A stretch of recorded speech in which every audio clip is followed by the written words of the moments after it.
Shalom semuanya. Shalom. Suaranya walaupun beberapa orang kan saya bisa melihat ada ribuan para malaikat di sini beserta kita. Amin.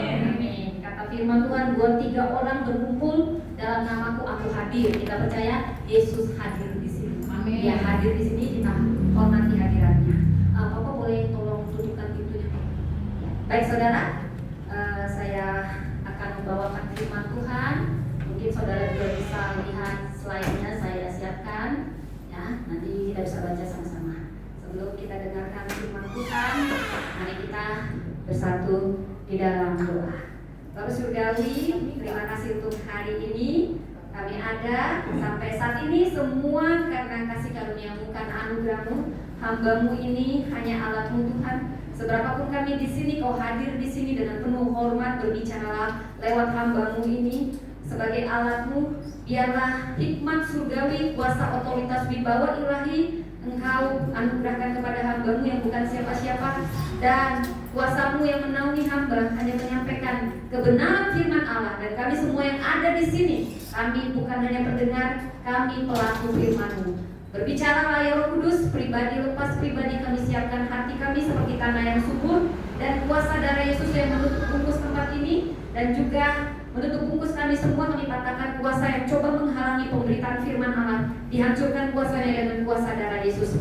Berfirmanlah ya Tuhan, di dalam nama Tuhan Yesus kami berdoa. Amin. Baik saudara, ini kita sebut keluarga ibadah apa? Ibadah keluarga Batak. Awalnya Musaloka jadi BSD, ya. Jadi saya percaya sekali 2-3 orang berkumpul dalam namaku, dan saya percaya sekali apa yang kita awali dengan doa besar kuasanya. Karena bukan kuat gagah kita, tapi semua karena anugerah Tuhan. Saudara, saat ini firman Tuhan singkat aja. Lupakan saya, lupakan perkumpulan ini, tapi jangan pernah lupakan firman Tuhan ini. Ini akan kita bungkus, kalau nanti kita bisa juga bawa bungkusan yang lain. 3 poin saudara, dan saya memberi judul rahasia diberkati di masa krisis. Wah, coba sama-sama saya mau dengar suaranya.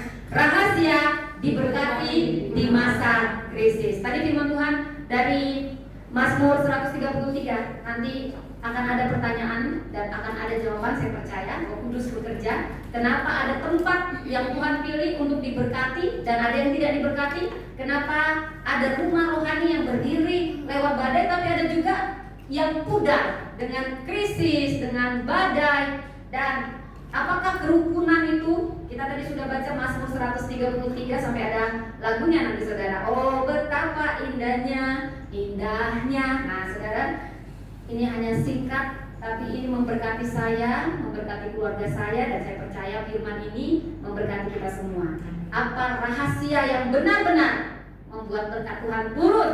Mau katanya resesi, tapi di dalam Tuhan selalu resepsi. Amin saudara? Amin. Kita mulai dari firman Tuhan, saya ulangi. Nyanyian Gerald Daud.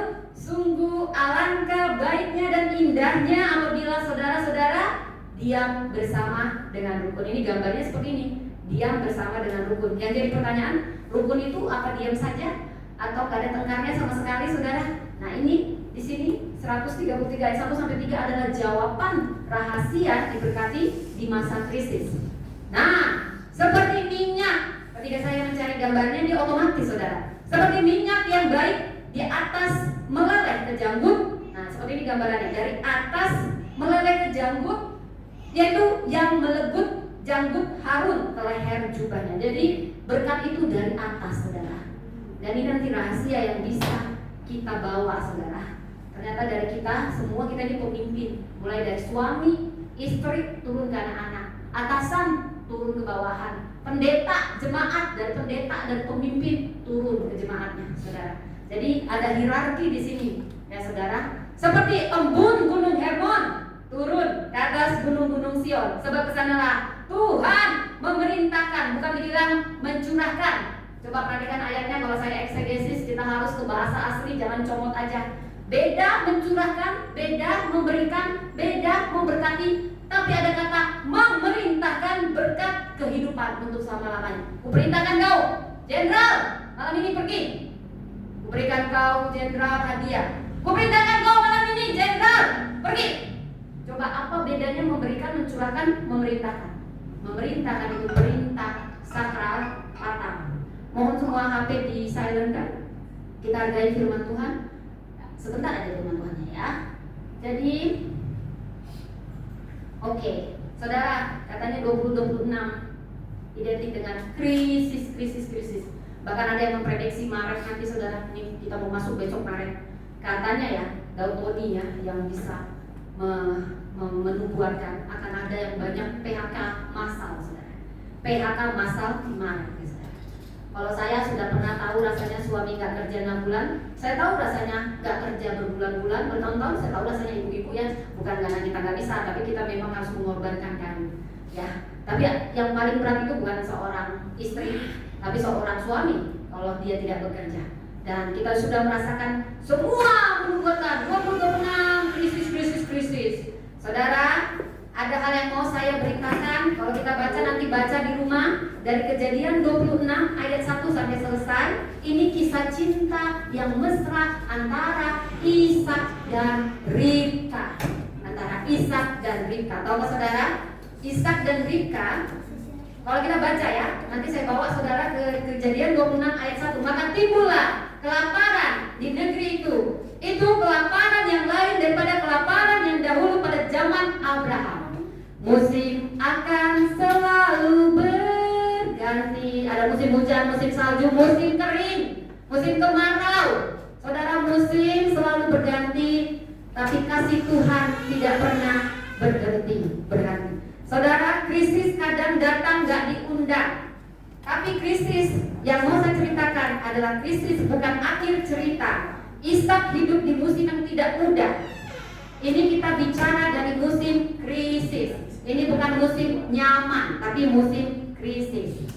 Dan saya akan membagikan 3 rahasia supaya kita diberkati. Gak peduli mau musimnya krisis, mau musim hujan, mau musim kering, mau musim apa aja.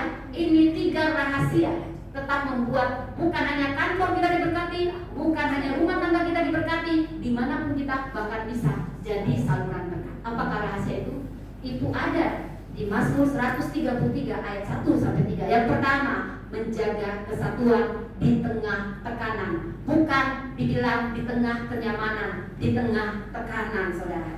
Krisis tidak pernah diundang bisa datang, tapi krisis tidak menghancurkan. Saya mau katakan, krisis tidak pernah menghancurkan. Justru kadang krisis menunjukkan siapa kita. Perpecahanlah yang menghancurkan. Saudara, saya akan membuat kita kembali ke sejarah. Saya dulu suka nonton film Cleopatra, Julius Caesar. Mungkin pernah bicara soal kerajaan Romawi. Kerajaan Romawi, kerajaan yang terbesar bahkan pada zaman Yesus. Kerajaan Romawi tidak hancur dari luar, tapi tahukah Anda yang membuat kerajaan Romawi yang katanya tiada tanding, tiada banding, hancur? Bukan karena dijajah, tidak ada yang bisa menjajah kerajaan Romawi, tapi kenapa? Perang saudara, perpecahan darah. Dan itu digenapi Matius 12 ayat 25. Setiap kerajaan yang terpecah-pecah pasti binasa, saudara.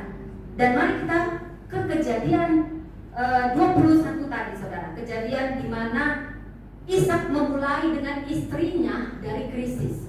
Tapi yang satu di masa krisis semakin kuat, yang satu di tengah kenyamanan akhirnya runtuh. Saudara, di sini rahasianya. Mau krisis, mau krismon, mau apapun, itu gak akan pernah membuat kita pecah atau hancur. Tapi satu kata firman Yesus, bukan kata saya. Setiap kerajaan, setiap keluarga, setiap pemerintahan, setiap apapun perkumpulan yang terpecah-pecah pasti binasa, pasti bubar, pasti tidak akan lama. Ini persamaan ayatnya. Ishak sama Ribka di negeri orang di tengah kelaparan. Tapi saya mau kasih tahu, mereka diberkati 100 kali lipat. Wow, ketika saya membahas ini, saya langsung bermesraan sama suami saya. Ya Pak ya. Kemesraan ini, wah ini ada hubungannya, saudara. Ini sama istri, coba dekat-dekat sama istrinya. Suami istri boleh sekarang berdekatan, saudara. Ini langsung dipraktekkan. Nah saudara, ini berhubungan yang saya mau bawa. Kerukunan bukan berarti nggak berantem suami istri. Kita rukun ya, kan nggak pernah rukun. Istri saya nonton sinetron, saya main game, nggak pernah kami pernah. Apakah itu yang disebut kerukunan? Bukan, justru itu berbahaya. Kalau suami istri gak pernah tengkar, there's something wrong juga, saudara. Kenapa? Karena itu konflik biasa, konflik mendewasakan. Kalau kita menanggapi dengan benar. Saya sama suami bukan berarti gak tengkar, sabar hari kami bertengkar. Tapi pertengkaran saling menajamkan ketika ada yang mengalah, ketika ada yang rendah hati. Itu mendewasakan, saudara. Makanya kata firman Tuhan, besi menajamkan besi. Suami ditajamkan istri, istri ditajamkan suami. Kalau suami istri nggak pernah tekan, justru saya sebagai pendeta bingung. Kalian ngapain aja? Iya, kami nggak pernah tekan. Kami sudah 10 tahun nggak pernah kami tekan. Apa ini disebut rukun? There's something wrong. Istri sibuk dengan urusannya, suami sibuk dengan urusannya. Justru kalau nggak pernah tekan, berarti nggak pernah berrelasi, saudara. Itu sudah dirancang Tuhan, saling menajamkan. Tapi yang saya maksud kerukunan di sini, yang ada boleh tengkar, tapi kemudian selaras hatinya, ada pengampunan, ada kerendahan hati, ada kesediaan saling menjaga relasi. Perceraian terjadi ketika tidak ada pengampunan, tidak ada yang rendah hati, dan tidak mau lagi jaga relasi. Cerai, saudara.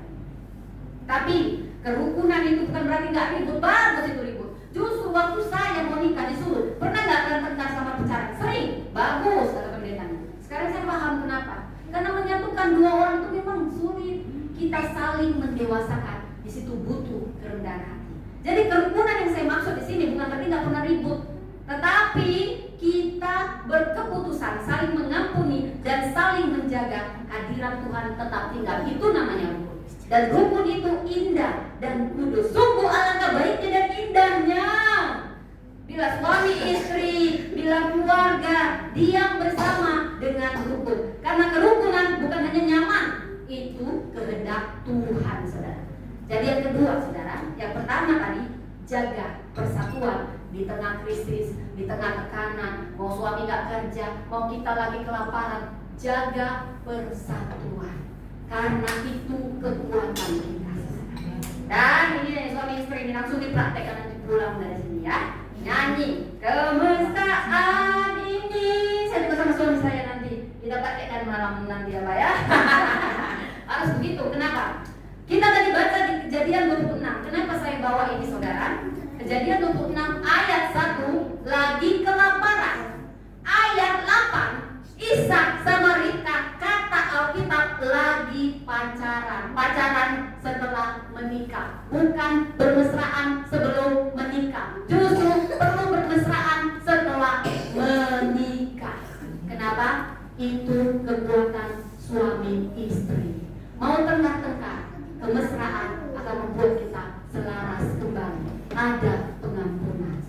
Di situ ada berkat. Setelah beberapa lama ia ada di sana, menjenguklah Abimelek. Awalnya ini tidak sempurna. Ishak tidak sempurna. Dia berbohong. Bilang sama Abimelek, kamu adikku ya. Dia pengecut jadi suami. Kenapa? Takut dibunuh. Kenapa? Istrinya cantik. Dan si Ribka juga, oke lah gak apa-apa, kita sama kong kali kong, bohong. Tapi nanti kita telusuri, saudara. Ternyata mereka menjaga kemesraan. Walaupun mereka bukan keluarga yang sempurna, gak ada keluarga yang sempurna. Keluarga kami jauh dari sempurna. Tapi yang Tuhan cari bukan yang sempurna. Yang Tuhan cari yang mau dibentuk hatinya. Saudara, Ishak awalnya berbohong sama kayak Abraham, tapi pada akhirnya tidak bisa menahan kemesraannya dengan istri. Dan itu bagus. Itulah yang membuat mereka sehati. Itulah yang membuat suami istri sehati. Dan Tuhan senang ada kemesraan suami istri. Bahkan setelah berapa tahun pun menikah. Itu kekuatan. Kenapa saya harus bawa ini? Karena ini kehendak Tuhan. Lalu kita masuk ke ayat berikutnya, saudara. Saya mau membandingkan, tadi saya sudah bilang kerajaan Romawi. Oh, begitu besar. Kaisar Agustus. Awalnya Romawi sebelum kekaisaran adalah republik. Tapi Julius di kaisar yang dibunuh sama kepercayaannya. Saudara, musuh apa yang paling berbahaya, saudara? Musuh dalam selimut, saudara. Tahukah? Romawi yang begitu besar punya banyak musuh dalam selimut, yaitu para teman-temannya Julius Kaisar. Mereka sendiri yang membunuh pimpinan mereka. Hati-hati, musuh dari dalam lebih bahaya daripada musuh dari luar. Saudara, ketika Indonesia dijajah Belanda, Indonesia bersatu semakin kuat. Ketika gereja dibakar, ketika orang Kristen disesat, gereja bersatu semakin kuat. Kita terpecah-pecah bukan dari luar, tapi dari dalam. Ketika kita saling mengkhianati, iri dengki, perpecahan. Saudara, kadang ya, kami suami istri pernah 6 bulan gak kerja ya Pak. Tapi ketika kemesraan terhina, kami semakin kuat. Suami istri justru waktu ditekan dari luar, mereka semakin kuat. Kalau ada kemesraan, bahkan tekanan itu membuat cinta kita semakin kokoh, semakin tinggi. Tapi apa yang membuat perceraian? Ketika kenyamanan lebih besar, memang bisa karena ekonomi. Tapi kalau ekonomi diimbangi dengan kemesraan, apapun tekanan saudara, itu membuat kita makin kuat. Justru rumah tangga, saat dia makin nyaman, suami nyaman sendiri di kantor, istri nyaman sendiri di arisan, gak pernah ribut memang, tapi sudah tidak selaras. Bahaya. Tinggal tunggu waktunya, karena pondasinya sudah roboh. Yang menghancurkan negara Indonesia lebih berbahaya bukan Belanda, tapi G30 SPKI saling mengkudeta. Saudara, justru kadang serangan dari luar membuat orang Kristen bersatu. Tapi ketika di dalam gontok-gontokan, pemimpin gerejanya sama pemimpinnya gontok-gontokan, gak akan lama mau jemaatnya saling rukun. Kalau di atas sudah gontok-gontokan, itu turun ke bawah. Makanya dibilang yang meleleh ke kepala itu jago. Kita ini suami istri bertengkar, saudara. Anak kita rukun, itu terimpartasi. Tapi kita mesra, saudara. Mau anak kita berantem-berantem, itu nggak mempengaruhi. Tapi hubungan kita, karena dari atas itu turun berkatnya. Bermasalah di atas, di bawah otomatis bermasalah. Tapi bermasalah di bawah, atas mesra, itu teratasi, saudara. Makanya kita sebagai pemimpin, terutama kita ibu, kita kuat suami istri. Apapun masalah anak-anak, saudara, bisa, bahkan itu membuat kita makin kuat. Apapun tekanan di luar. Makanya saya paparkan ini, saudara. Dan rahasia kedua, rahasia pertama, jaga kesatuan di tengah tekanan. Mau di kantor, mau di rumah tangga, ada persatuan. Itu kuat, saudara. Kuat, itu firman. Dan yang kedua, supaya kita diberkati, bukan hanya jaga persatuan, ada namanya menabur di tanah kering. Kita belajar dari keluarga Ishak. Tadi pertama di ayat 1 krisis, di ayat 8 bermesraan, di ayat 12 ini bukan kata saya, ini kata firman, maka menaburlah Ishak di tanah itu dalam masa krisis, dalam masa kelaparan. Dan ayat yang sama, belum beranjak ayatnya, langsung dikatakan ia mendapat hasil 100 kali lipat, bukan 2 kali, bukan 10 kali, 100 kali lipat. Ternyata saat kita menabur pada masa krisis, sehati suami istri, itu besar sekali berkatnya, sebab ia diberkati Tuhan. Jadi suami istri kalau memberi, jangan sembunyi-sembunyi. Suami sembunyi ngasih ke keluarganya, istri sembunyi ngasih ke keluarganya. Memang bagus, tapi tidak powerful. Ini kata firman. Karena kemesraan suami istri akan membuat suami istri selaras. Ini mempengaruhi taburan. Dan taburan, kalau kita nggak pernah nabur, kita nggak pernah nuai. Ini nggak bicara uang aja, saudara. Ini pendetanya pasti minta uang. Ini pasti perkeluaran. Oh, saya nggak ada urusan dengan uang. Ya, Anda mau kasih sama gereja ya. Ini gak ada urusan dengan perpuluhan. Ini taburan. Taburan bicara, itu bisa bicara kesetiaan kita, ketaatan kita. Kita tetap bekerja, kita tetap setia, dan kita tetap percaya, tidak bersungut-sungut. Banyak orang berhenti menabung karena krisis, karena gak ada uang. Tapi orang yang diberkati, dia akan tetap menabur karena apa? Karena iman. Ini yang terjadi pada Ishak. Lagi krisis, dia mesra sama istri, dan mereka menabur. Dan dikatakan di ayat yang sama, mereka mendapat hasil bukan 10, bukan 20, bukan 30, bukan 50, 100 kali lipat karena diberkati Tuhan.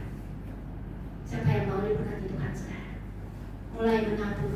Tabur, mungkin krisis, tabur. Gak hanya bicara uang, saudara. Tanya Roh Kudus. Tabur iman kita, kesetiaan kita, ketaatan kita, kepercayaan kita. Itu akan berbuah ratusan kali lipat. Jadi jangan berhenti berbuat baik, jangan berhenti melayani, jangan berhenti mengasihi, jangan berhenti menabur. Tanah bisa kering, keadaan bisa kering, tapi Tuhan kita tidak pernah kering. Karena sumber kita bukan dari pekerjaan, sumber kita dari Tuhan. Tuhan. Itu ada saluran Tuhan. Tuhan bisa pakai siapapun untuk memberkati kita yang kita nggak kenal. Siapapun saudara. Jangan pernah bergantung pada manusia, nanti kecewa. Tapi tetaplah berbuat baik pada semua orang. Jangan pilih-pilih. Tuhan yang jadi sumber berkat. Ada taburan, pasti ada tuaian. Apapun yang kita lakukan yang baik akan kembali pada kita. Dan yang ketiga, yang terakhir rahasianya, bangun atmosfer di mana Tuhan memerintahkan berkat. Perintah beda dengan mencurahkan. Bukan mencurahkan, bukan memberikan, memerintahkan. Ini berarti penting. Jenderal, malam ini kuperintahkan kau pergi ke kantor. Jenderal, malam ini kau berikan berkat. Jenderal, malam ini kau kuperintahkan pergi ke kantor. Mana yang lebih ditakuti saudara? Perintah. Dan Tuhan tidak bilang memerintahkan, mencurahkan berkat, tapi memerintahkan. Artinya apa?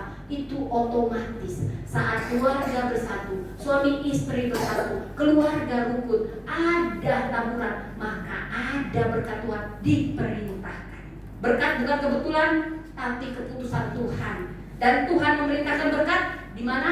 Di tempat kerukunan terbina. Jadi berkat itu bukan dipaksa naik, tapi turun ke tempat yang siap. Karena kesatuan bukan hasil berkat. Kesatuan adalah wadah berkat, itu beda. Kesatuan, wadah itu tempat kayak mangkok, ini wadahnya. Kesatuan ada, ini otomatis berkat turun karena memang tempat berkat adalah yang bersatu. Jadi bangun atmosfer damai, rawat hubungan, jaga hati, jangan ada iri dengki, jangan ada benci, jangan ada kepahitan. Jangan pelihara luka, cepat-cepat minta ampun, saling mengampuni karena Tuhan senang. Di mana Tuhan tidak hanya memberkati orang, tapi Dia memberkati atmosfer, saudara. Kalau Roma besar, hebat, tapi pecah karena tidak bersatu, pecah di dalam. Isa krisis, kelaparan, tapi diberkati 100 kali lipat karena bersatu dengan istrinya, karena ada taburan dan menjaga kerukunan. Yesus memberi hukum yang berlangsung dimanapun. Jadi di masa krisis, jaga kesatuan, tetap menabur, bangun atmosfer di mana Tuhan berkenan tinggal. Karena rahasia diberkati bukan situasi yang baik, mau dibilang krismon, mau dibilang kelaparan, gak ada urusan. Tetapi saat kita sehati suami istri, kita sehati keluarga, kita menabur, itu berkat diperintahkan. Amin saudara. Siap semuanya? Mari kita bersatu dalam doa. Bapa, terima kasih untuk firman. Kami percaya berkat kami tidak dari dunia, bukan dari keadaan, tapi berkat kami dari Tuhan.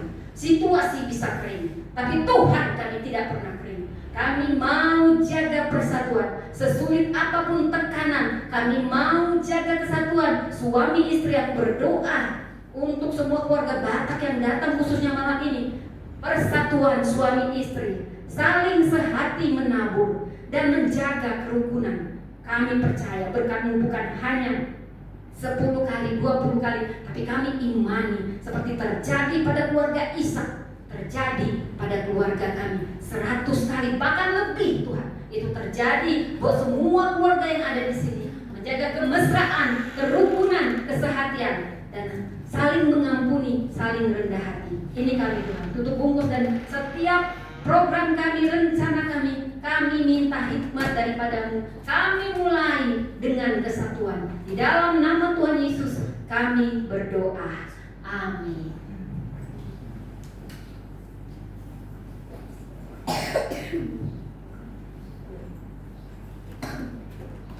Pujian dan persembahan.